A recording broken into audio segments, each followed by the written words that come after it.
সত্যি আমরা শহীদ রাষ্ট্রপতি জিয়া রহমানের শাহাদাত বার্ষিকী পালন করে যাচ্ছি। গাজীপুরের প্রতিটি থানায় থানায় পালন করা হচ্ছে শহীদ রাষ্ট্রপতি জিয়া রহমানের শাহাদাত বার্ষিকী। আমরা এই সুখকে শক্তিতে পরিণত করে সামনে সকলে ভেদাভেদ ভুলে দিয়ে আমরা এক মঞ্চে এক কাতারে দাঁড়িয়ে ধারে শেষ মার্কাকে বিজয়ী করার পক্ষে আমরা সকলে একসাথে কাজ করে যাবো ইনশাল্লাহ।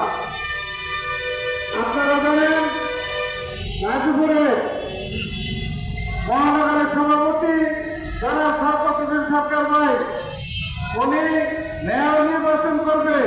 আপনারা সকলে মিলে এখন থেকে কেন্দ্রে গঠিত তাকে মেয়র নির্বাচন করবার জন্য তাকে বলেছে। আপনারা সকলে মিলে তার জন্য কাজ করে যাবেন, আরো বিশেষ করে ধানের শীষের মার্কার জন্য কাজ করে দেবেন।